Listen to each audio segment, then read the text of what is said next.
Hi there, welcome to this investment in shares series, and specifically this time I'm going to be looking at selecting the best companies. So in the first video in the series we had a look at the general principles on how to improve your super returns, and in this video I'm going to actually focus more on the actual selection process itself. When managing your retirement super, the first thing to do is to decide on a percent return that you want over the longer term for your retirement super account. Now 15% per annum is a reasonable starting point given the options available to improve your investment returns for the more informed investors. Now that could be composed of a 5% dividend return annually and maybe a 10% capital gain. Or alternatively, you might, with some of your investments, just go for all capital gain for stocks that aren't necessarily paying a dividend. And currently some of Australia's best gold producers are in that category. They offer the opportunity for great capital gains, but at this stage aren't really paying much in the way of a dividend. Now this is an example over the next 10 years just to show you what that sort of return could amount into, because a lot of people don't get too excited about a 15% return. But if we assume that you returned a 12.75% after-tax return in your retirement super, and you were making a 9% annual contribution, which amounted to $8,000 a year. Now that would represent the growth from a $100,000 account to just under $500,000 account over a 10-year period.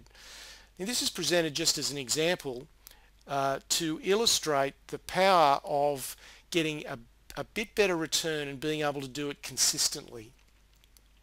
Now I just need to point out that the information in this video is of a general nature only. Now when selecting the best companies, the first thing to do is to develop a watch list of fundamentally great businesses, and there are 5 criteria to evaluate. The first criteria, and the most important one, is to look at return on equity. Now return on equity simply is the profit that a company produces as a percentage of the shareholder funds that they hold. It's not the market value or the market capitalization of the stock, it's the amount of shareholder funds that will appear on the balance sheet. So return on equity is a percentage of that amount of shareholder funds. And the way to look at this is to compare it to any passive investment that you may make, such as a term deposit or perhaps a return on property, which is typically of the order of 5% per annum. Now the sort of returns that I'm looking for from companies is generally well in excess of 20% per annum. So I'm looking for profitability which is way in excess of what most people can normally access as a passive investment. And I'm also looking for it for a minimum of 6 reporting periods. The second thing that I look for is strong dividend growth, and that's really the cornerstone of the way that I like to invest, because if companies are able to continually pay increasing dividends at a strong rate, then they're well managed and all the other things generally fall into place. And as long as the companies are managing their affairs for the benefit of the shareholders, then that ends up being a very good dividend stream. And in future years that means that you don't have to worry as much about the capital value. The third thing that I look for is strong profit growth, and I'm looking for consistency above 15% per annum. So I like to see companies growing their earnings very strongly and average that out over at least 3 or 4 years so that they can sustain those sort of profit growth rates. The fourth thing that I look for is a low level of debt. Now it depends to a degree on the business itself, but ideally less than 40% debt to equity, or the other way to look at it is that the cost of their borrowings, their interest costs, is less than 30% of their net profit. And the fifth and final important criteria is obviously what the future holds, because previous performance is all well and good, but the company has to be able to sustain that performance and duplicate it into the next couple of years minimum. So unless I feel confident that a company is going to be able to sustain or better that performance for the next couple of years, then I'll just move on to something else. Now, the really essential element if you want to improve your investment returns is about consistency in the financial results. It's the absolute key to selection.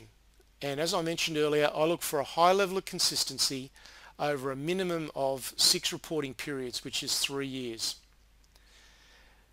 Now, some people like to do this research themselves, so if you wanted to go down that path, then you would certainly need to subscribe to a database of information, because trying to put this together from annual reports would just be a monumental task. So you would need to invest in subscribing to an information database that has all the relevant information. And the second thing you need to do is to learn how to interpret the data. Now, if you don't want to go through all that work, there are other alternatives, and I'll be discussing those in a later video. Now, the next thing that we want to do is to buy below fair value, because it's one thing to have a really good performer, but quite often really good performers can be too expensive. And so I use things such as PE ratios and intrinsic valuation methods as well. Again, that's beyond the scope of this video, but we do need to determine that the company that we're looking at is trading at a price below fair value and therefore gives it a good chance of the share price rising. Now, this does require some added knowledge and the development of some further skills. And again, this sort of analysis is not for everybody, but there are ways of tapping into that information. So we now have a target for our retirement super watch list. The next thing we want to do is to buy after the price has declined and looks as though it's turning upwards. And the way that we do that is to use some basic charting techniques, and I'll be covering that in video 3. And this is where you can gain a really big edge on the market if you know what you're doing. So basically, we wait for a decline to an area of buying support, ideally when sentiment is poor, and we buy when the price turns upwards. So it's a pretty straightforward process. So in summary of the whole process, we're only buying great businesses that have the highest and most reliable chance of continuing to increase their value.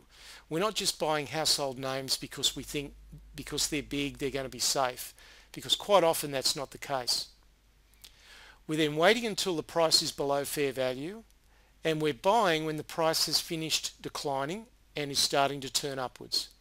So it really is quite a straightforward process, but it does require certainly some knowledge and some skills. Now, for the next video in this series, I'm going to be looking at some of the basic charting techniques to help us guide our entry timing. So to gain access to this series and numerous other similar topical videos, you can either visit my channel or go to the website specialistshareeducation.com.au. Now folks, you can do so much better than the mainstream without taking any more risks with your capital. And with the very real threat of inflation looming, it's just so critical that you make your investments work harder for you. And despite all the negativity, I'm firmly of the view that we're in the early stages of a new bull market in stocks and commodities. And these are wonderful investment opportunities. And this is all because of the actions of the ECB and the US Federal Reserve in recent weeks. I'll be continuing to share my research and the opportunities with you. There's plenty of free information and training on the website, so check in regularly because I know I can assist you to a great deal. Cheers.